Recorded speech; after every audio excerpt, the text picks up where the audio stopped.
talking to Mr. SLatham, the publisher of the Metropolitan Times.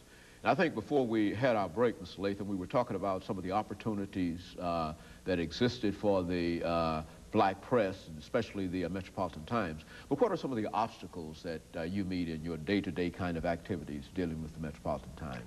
Well, one of the big obstacles is cash flow. The nature of our business, that is that we have a short period of time to pay our bills, but for the most part, especially the larger clients that we have, many of whom are out of state, we have to wait probably 3 times as long as it takes us that we have to pay our bills. So growth is whereas it's welcomed, it puts a strain on business, on the way we have to operate. And then the other is just overcoming the long-standing prejudices associated with almost anything black. I think we've done a good job of doing away with the prejudices inside the black community, and we're working on doing away with the stereotypes that exist on the outside. That is that, number one, black people don't read, that it has to be an inferior product if it's associated with black concern.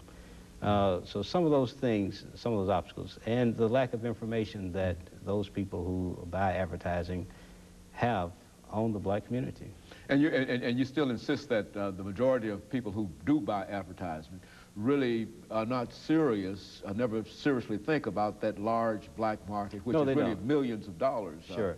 And the problem is that there's so much bureaucracy associated with having that third party involved in purchasing advertising. And people who, they haven't been taught. There's only been recent moves to appreciate diversity and to value diversity in the mainstream marketplace.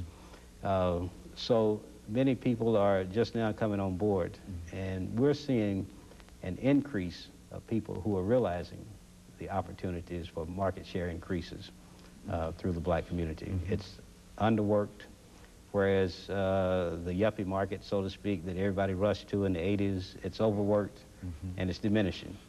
You look at where the future growth is, it's the Hispanics and African Americans. So this is the market that's going to increase. The great consumers. One of the negatives might be that we consume too much. But we buy cars, we buy on impulse, we buy clothes, a lot of the things. We're trendsetters in a lot of regards. And it's not as if we're not buying things, as you say. You're indicating that we really buy, and we've got a lot of money to spend, but nobody is really paying that much attention to us buying. Yes. So with that, I think we found one of the keys to getting our message across, how to communicate. And we experimented by expanding to the Memphis market. Memphis is the 13th largest black market in the country. 360,000 blacks or African Americans live there as opposed to 119,000 here. So there's potentially, of the $2.6 billion that's spent in Memphis, we're talking about a $52 million market advertising to black people. And Metropolitan Times has moved into the Memphis market. Correct. So we have a paper down there called the Memphis Times. So those are some of the, let's finish by talking about some of the opportunities over the last couple of minutes that we have here. Since 1988, we've tried to design a product that will fit market types. And so we've determined that a paper like Metropolitan Times can be successful in any market in the South that has at least 100,000 African Americans.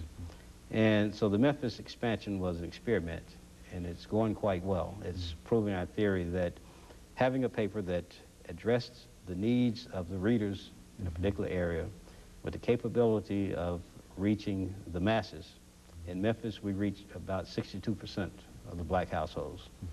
That's 62% of 300,000 people. Right. And if you look at the commercial appeal reaches 32%. Of that market.